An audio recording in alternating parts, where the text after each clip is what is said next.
그래서 미완 부위를 보시게 되면은 피부가 얇고 이마 그에서 뻗어 있는 근육이 크게 우리가 한 3개에서 5개 정도 있는데 거기는 우리 가는 신경들이 많이 분포합니다. 그래서 우리가 만약에 잘못 그 신경을 건드리게 되면 여러 가지 문제가 생길 수 있겠죠. 그래서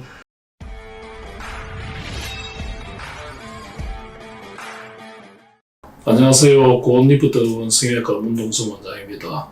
오늘은 지난번에 그 입술 이물질 제거술에 이어서 오늘은 이마 그리고 미간 관자 부위의 이물질 제거술에 대해서 말씀을 드리도록 하겠습니다.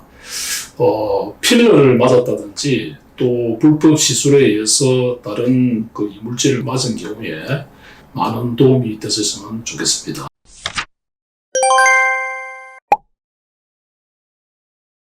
예, 일반적으로 이물질이 크게 3가지인데요. 첫째는 요즘 병원에서 많이 시술하는 필러, 그 수분 필러 같은 경우는 흡수가 어느 정도 되지만은 또 영구적으로 남는 영구 필러가 있고요. 또 필러가 흡수가 안 되고 막이 만들어져서 오랫동안 지속돼서 문제가 생기는 그런 경우가 있습니다. 두 번째는 우리가 야매 시술이라고 하는 소위 말하는 우리가 콜라겐 주사라고 맞으신 분들이 많은데요. 그 콜라겐 주사는 실제로는 실리콘이나 또 파라핀 같은 이물질이죠. 그래서 그런 것 때문에 또 시술을 받으시는 경우가 있고요. 또 세 번째는 지방 이식이 많이 유행하면서 지방이 살아남지가 못하고 괴사가 온다든지 스퀘어가 된다든지 덩어리가 남아있는 그런 경우가 있다고 할 수 있겠습니다.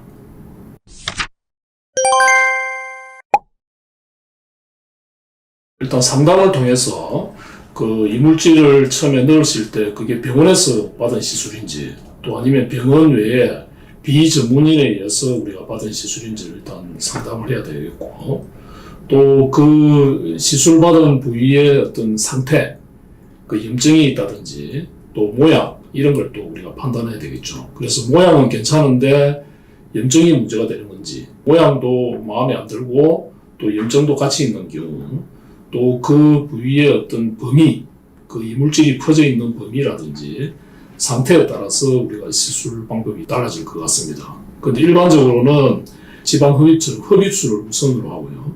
두 번째는 절개를 통해서 그 이물질을 절제하는 방식.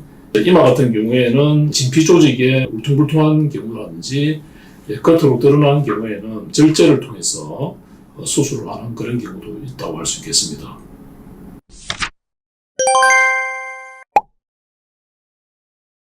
이물질은 비수술적인 방법으로 녹이는 주사가 일단 있습니다. 우리가 필러 같은 경우에는 녹이는 주사를 어느 정도 놓다 보면은 이게 녹아서 우리 몸에 흡수되는 경우가 있고요.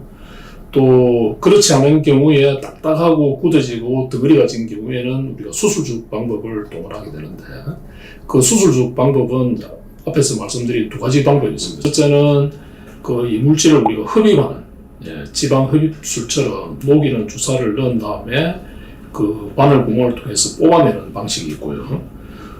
피부 바로 밑에 있어서 피부 괴사를 동반한다든지 또 피부에 염증이 자주 일어난다든지 이런 경우에는 그 부위를 우리가 흉터 바느술처럼 절제하는 방식, 또 수술로서 제거하는 그런 방식이 있다고 할 수 있겠습니다.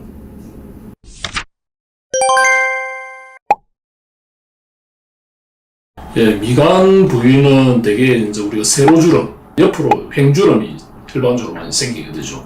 그래서 미간 부위를 보시게 되면은 피부가 얇고 이마 그에서 뻗어 있는 근육이 크게 우리가 한 3개에서 5개 정도 있는데 거기는 우리 가는 신경들이 많이 분포합니다. 그래서 우리가 만약에 잘못 그 신경을 건드리게 되면 여러 가지 문제가 생길 수 있겠죠. 그래서 특히 미간 부위는 주름과 신경 그런 관계를 잘 판단해서 시술을 해야 됩니다. 아무래도 경험 많은 그런 병원에서 시술 받는 게 도움이 되지 않을까 생각합니다.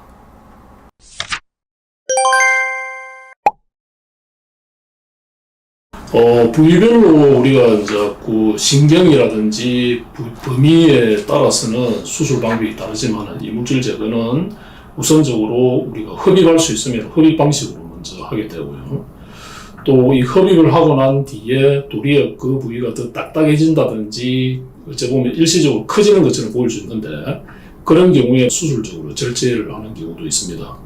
그 앞에서도 말씀드렸다시피 특히 이마 같은 경우에는 피부가 두껍다 보니까 그 비전문인에 의해서 맞은 경우에 대개 보면 피부에 문제가 생기고 울퉁불퉁하고 또 염증이 생기고 심지어 괴사까지 일어나는 경우에는 그 부위를 우리가 도려내는 절제술, 그 흉터 제거술처럼 절제하는 그런 방식도 있다고 할 수 있겠습니다.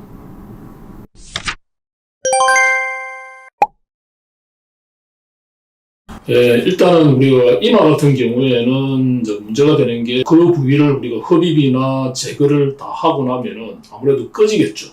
그래서 꺼지고 이러다 보면은 시술 후에 더 울퉁불퉁할 수 있기 때문에 그 시술이 끝나고 나서 그 부위를 메꿔주는 필러를 넣어주는 경우도 있다고 할 수 있겠습니다.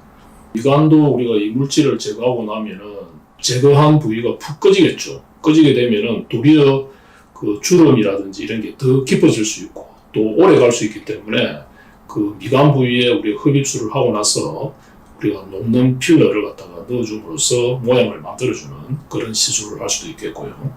관자놀이 같은 경우에는 이물질 제거를 할 때 가장 조심해야 될 게 우리 안면신경의 분지가 지나가다 보니까 그 안면신경이 분포하는 부위가 우리가 눈썹 쪽으로 가게 되죠. 그래서 잘못 건드리게 되면 우리가 눈썹이 내려오는 그런 부작용이 있다 보니까 거기에 신경을 써서 하게 되는데 관자놀이 같은 경우에도 이제 우리가 제거를 많이 하다 보면은 그 부위가 푹 꺼지게 되겠죠.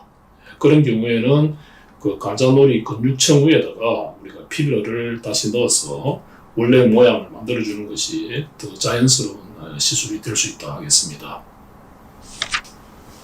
우리가 그 예쁜 얼굴이나 좋은 인상을 만들기 위해서 과거에 맞았던 우리가 필러나 여러 가지 물질들이 시간이 지나다 보면은 그게 덩어리가 되고 또 염증이 생기게 되고 많은 문제를 갖다가 이야기하게 됩니다. 그렇다 보니까 그걸 갖다 불안해하시고 또 어떻게 해야 될지 모르는 분들이 굉장히 많습니다. 그런데 필러나 이물질, 우리 몸에 들어갔던 이물질들은 우리 몸에서 반드시 이물 반응이 나타나게 되죠. 그래서 여러분들이 걱정하지 마시고 경험 많은 클리닉을 찾아가셔서 그것을 하루라도 빨리 해결하고 또 안전한 필러라든지 지방 이식을 통해서 더 좋은 인상과 또 예쁜 얼굴을 만들었으면 좋겠습니다.